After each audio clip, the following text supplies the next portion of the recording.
Salut, c'est Trado, content de vous retrouver pour la mise à jour des analyses techniques, du SP500, du Nasdaq, du CAC, avec énormément de choses à dire. Je vais faire un petit tour du côté de la psychologie du trading parce que vous avez vraiment bien réagi à ce que j'ai dit hier. Et on m'a fait des remarques et j'aimerais revenir dessus et j'aimerais appuyer encore plus là où ça fait mal et j'aimerais vous soumettre ça aujourd'hui, mais pas avant le petit tour d'horizon comme vous pouvez le voir, hein. Le SP500 s'est envolé de 1,1%. Alors, je parle de tour d'horizon pour une raison, c'est parce que regardez un petit peu ce qui s'est passé. Tout d'abord, le VIX. Le VIX s'est cassé la figure, mais de manière vraiment impressionnante. 12% de baisse pour le VIX. Alors, VIX, ça n'a rien à voir avec la baisse. C'est simplement que ça mesure la volatilité et généralement, la grande volatilité, c'est pendant la période de crash. Donc, il y a une sorte d'association d'idées. Mais à proprement parler, la volatilité n'est pas le crash, hein. Mais en tout cas, l'idée ici, c'est que, effectivement, effondrement de la volatilité qui accompagne pour le coup un effondrement du sentiment de peur. Ça va de même, ça va de pair avec l'or. Regardez l'or qui abandonne encore du terrain. Depuis les plus hauts, on a connu une baisse de près de 5%. Alors c'est intéressant parce qu'on risque d'arriver sur une zone d'accumulation rationnelle. Je vous en parle maintenant pour que vous vous y préparez éventuellement si vous attendiez un bon moment pour rentrer sur l'or. C'est maintenant éventuellement que vous voulez ouvrir un compte avec par exemple mon partenaire au coffre. Ça prend du temps ce genre de choses. Donc si vous voulez être réactif après, il faut être prêt déjà à intervenir au moment où ça vous intéresse, hein. Donc voilà, ça descend. L'idée surtout c'est qu'il y a une baisse du stress avec une baisse de l'or. Et j'aimerais pour terminer vous montrer la raison, oui on peut le dire clairement, la raison de tout ça c'est le pétrole. Regardez ça, entre les plus hauts du 23 juin, date à laquelle il y a eu tout simplement les répercussions sur le pétrole de l'intervention américaine, entre les plus hauts et les plus bas, regardez ça, vous ne rêvez pas. 18,40%. On a baissé de quasiment 20% depuis que la panique était à son comble sur le pétrole. Ce qui m'amène donc à ce que j'ai dit hier et la manière dont vous avez réagi. La plupart, vous avez dit « Ah ouais, d'accord, intéressant. C'est sur l'histoire du réflexe, du biais de pessimisme que l'on a. » Je ne vais pas répéter ce que j'ai dit hier, ça va être trop long. Et certains ont rajouté, et ils ont eu raison, je veux dire. Certains ont dit « Mais non, ça n'a rien à voir, on a été manipulé par les marchés surtout. » Alors, c'est là qu'il faut faire attention. Il y a deux raisons pour lesquelles il faut faire attention. Tout d'abord, parce que est-ce que effectivement les marchés ont été manipulés dans un sens qui nous était défavorable? On peut pas l'exclure.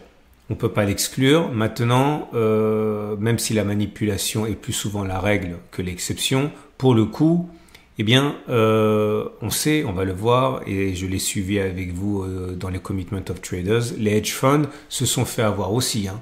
Ok, ils se sont mis en position baissière et pour l'instant, à l'heure actuelle, ils ont surtout pris des pertes importantes en spéculant à la baisse. Donc, moi, je veux bien qu'on dise que les marchés jouent contre nous, nous trompent, sont manipulés, etc., etc. Oui, d'accord, mais pour le coup, le chancre de la manipulation que correspond le monde des hedge funds, tout ça, etc., ils se sont fait avoir aussi. Donc, c'est pas aussi simple que ça. Deuxième chose, il faut savoir que moi, je veux bien qu'on dise que les marchés manipulent et c'est le cas. Mais si vous cherchez toujours des responsables, vous n'allez pas progresser. Ok, alors des responsables, il y en a, mais le plus grand des responsables, il est entre l'ordinateur et la chaise. Ça veut dire quoi cette histoire? Je vais reprendre un exemple. Ok, vous avez bien aimé ce que j'ai dit hier, donc je vais enfoncer les clous avec l'image qui illustre parfaitement le biais de négativité, c'est le cafard et le bol de cerise. Alors vous connaissez le phénomène du signe noir, je ne vais pas revenir là-dessus, on a beaucoup parlé avec 2008, crise des subprimes, etc. C'est un certain Taleb, un mathématicien américain qui est derrière. Et moins connu que le signe noir, il y a son allégorie, son image du cafard et du bol de cerise. Et il dit, on a tous un biais de négativité. Ça veut dire quoi? Ça veut dire que si vous avez un magnifique bol de cerises, imaginez les cerises, la magnifique juteuse rouge dans un bol, ok, un gros bol. Et là, vous allez vous jeter dessus et puis vous voyez passer un cafard. Qu'est-ce que vous allez faire? La plupart d'entre nous vont reculer, hurler, appeler leur mère, prendre le bol et jeter le bol directement dans la poubelle et vous n'allez même pas réfléchir. Okay. L'inverse n'est pas vrai. Si vous avez un magnifique bol de cafard avec une cerise au-dessus, vous n'allez pas vous dire mais c'est merveilleux ces cafards, ils sont très appétissants. Non, c'est pas du tout ce qui va se passer. Autrement dit, un petit détail négatif suffit à pourrir tout un ensemble d'éléments positifs. Ça a eu des utilisations très variées. Cette allégorie du biais du pessimisme et puis le cafard et le bol de cerise, etc. C'est utilisé tout le temps.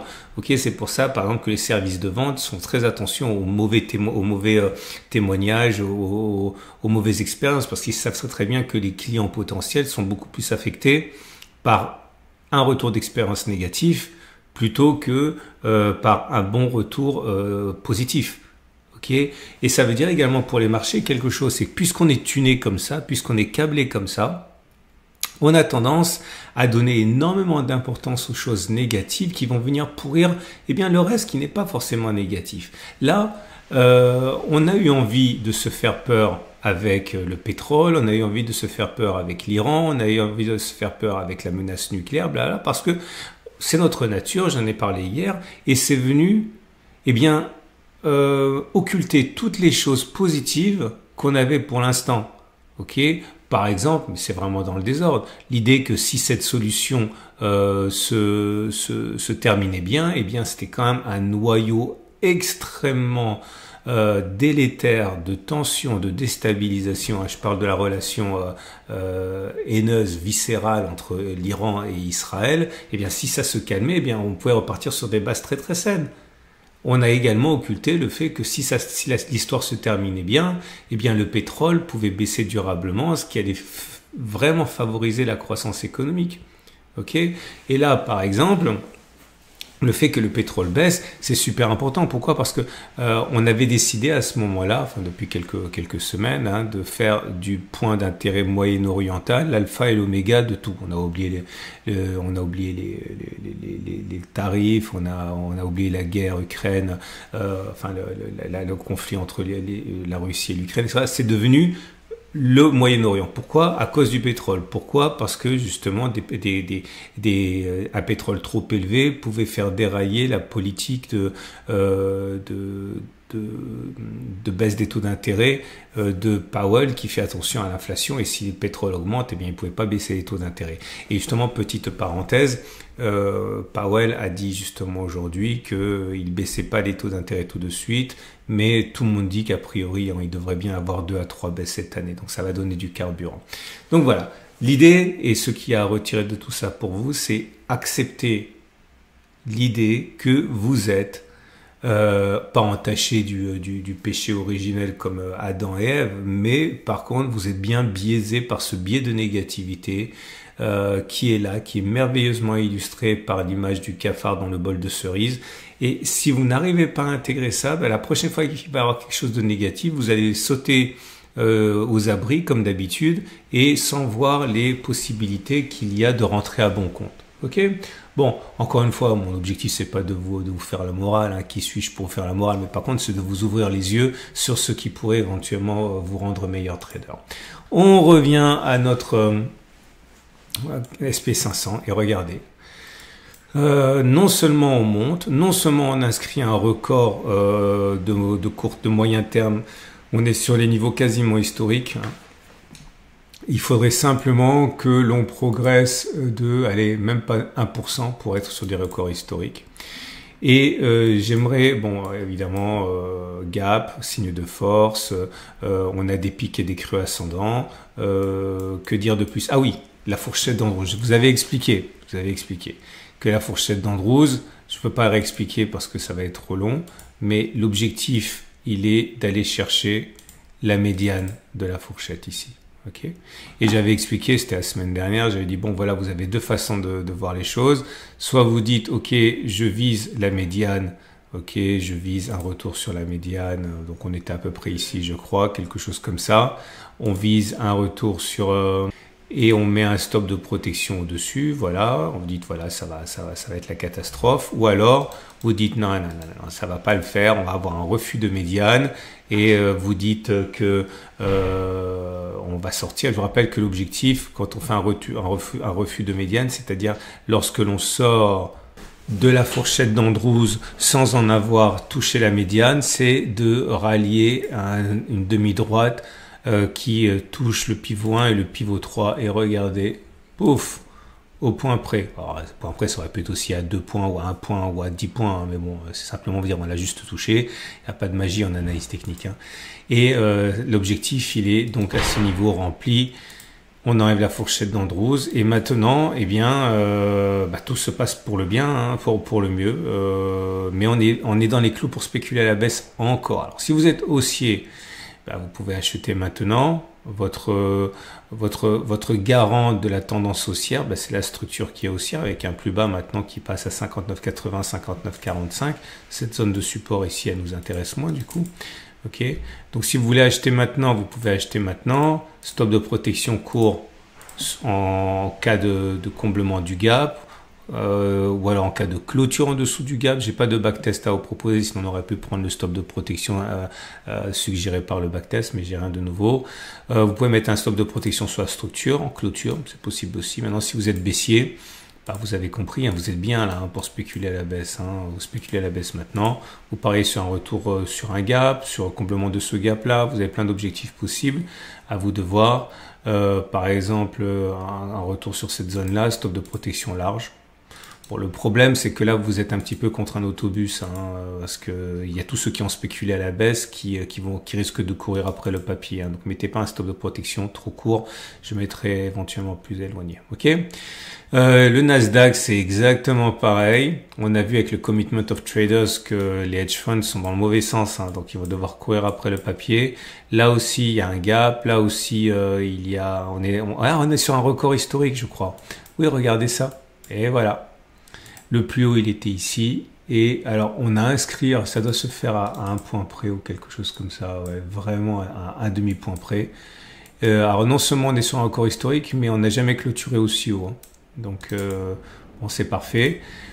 Si vous voulez spéculer à la baisse, vous pouvez le faire sur les niveaux actuels. Hein, il n'y a pas de problème. Par contre, stop de protection large peut-être. Parier sur un comblement du gap. Alors, il y a plusieurs façons de faire. Retour sur les plus bas, ou alors parier sur un comblement du gap avec un stop serré.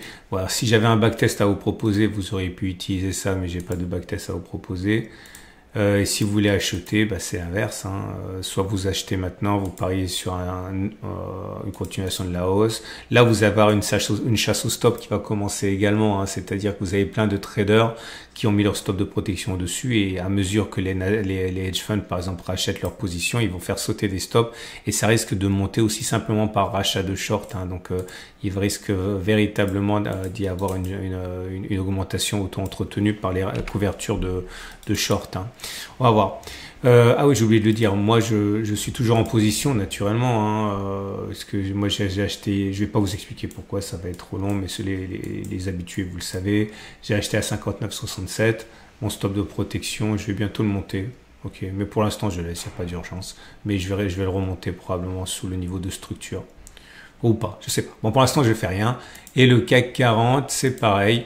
Alors, le CAC 40, c'est moins élogieux, mais j'avais expliqué dans la vidéo d'hier, regardez-le, parce que je ne vais pas expliquer, ça va être loin, j'avais expliqué pourquoi on pouvait penser que c'était une fausse cassure, et que je pensais que c'était une fausse cassure, et pour l'instant, ça pourrait bien être une fausse cassure.